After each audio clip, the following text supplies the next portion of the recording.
I'm going to begin with you, Emma. I really loved your character. It's so kind of complex. You have so much to do and wrap your head around. I just wondered about the sort of challenge in playing a role like that, and also it must have been a bit of a dream role as well in that regard. Yeah, the complexity is really challenging, and I think as an actor, whenever you feel like there's a lot to work out in terms of like a character's motivation for stuff, it's really exciting. And certainly for Marion, like finding the empathy and understanding why she does what she does was really intriguing. Yeah. And David, of course, your character paints this. I wondered if you had any do you ever dabble in art in any way, or do anything outside of any other creative stuff outside of acting? I love writing. Yeah. It's kind of therapeutic for your head to scribble down your own ideas on paper. But no, I'm not an artist. No. I wish I could paint. The one thing. Yeah, me too. I get so jealous of people that can look at something and then make it look like that thing with a paintbrush. How do you do that?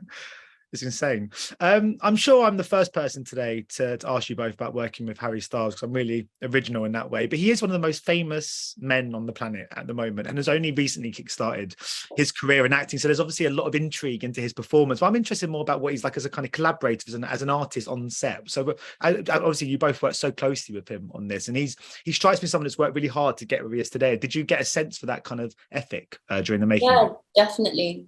Really hard worker and just really lovely, grounded, very collaborative, and like, yeah, it was really good to work with. It was a wonderful Michael, I think, led the way in terms of, we had a wonderful the luxury of a 3-week rehearsal process, me, Harry and Emma. So that gave us ample time to bond and collaborate and create trust and a friendship between the three of us. 3 weeks, that's quite rare, isn't it? I think, to have that sort of... Really rare. It was really special. Did you both get the chance to meet your older selves in Gina and Rupert? No, we didn't actually. We spoke over Zoom, but because we were shooting in COVID, they kept us very separate.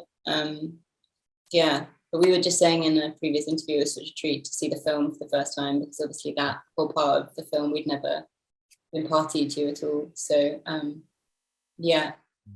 Yeah, I mean, when you know who is playing your kind of older self, can that have any subtle difference in the way you craft your performance? I guess to just kind of like subconsciously trying to match the kind of sensibilities of yourself to the other actor, or is it something that is it all just about the character on the page? I'm just so sorry. Housekeeping's just going in the hotel room. I'll just tell them. I'm so sorry. That's all good. That's a good question. I think that maybe more for them than for us. I think that, like, yeah, I spoke to Gina and I had a Zoom and we talked about Marion, and it was really beautiful to like share ideas and thoughts about her journey. But I think it was much more for them, like watching us. And I think they shot after us, their stuff after us. So Michael shared the dailies and stuff with them so they could see what we were doing, and if they wanted to bring anything physically or whatever or vocally into their performances. Yeah. Yeah, no, I love the kind of feel and tonality of the film. It felt like a movie that sort of came out of the era that it's depicted. Do you both enjoy kind of cinema and from that period? I've been lucky enough over the years to work on different eras and periods of our history. So it's always, I never forget when I was a little lad who wanted to act, that kind of wonder of walking into a world that is completely different from your own. And certainly there's a gorgeous kind of old school glamour to this period that I really enjoyed. And Brighton is kind of the perfect place for this to be set, because it still kind of retains even now this beautiful Victorian setting. It acts as a kind of another character within our story. It has its romance, and it has its kind of secret alleyways, which I think reflect beautifully the movie. Yeah.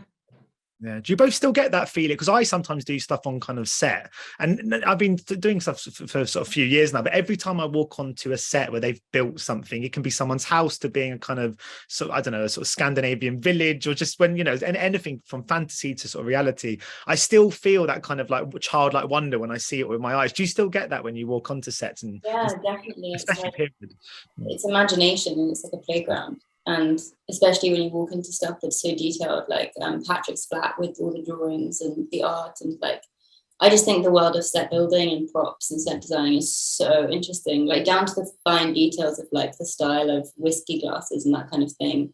You know, there's someone who thinks through all these things, and has to have such insight into the character and the story. And yeah, it takes your breath away. You feel like a kid. It's amazing. Does it help your performances as well, do you think, to have that kind of level of detail surrounding you? Absolutely. And then the treat you have is I got to spend some time in Patrick's apartment before we shot to kind of make it my own, embody the story of the room and the details in that room as Patrick's own. Yeah. Brilliant. Cool. Well, thank you so much for your time today, guys. Best of luck with the release of the movie. Cheers. Thank you. Ladies and gentlemen, you're watching Hey You Guys! Hey You Guys, huh? Hey, you guys. Is that from the Goonies? It is indeed, yes. Nice. Hey!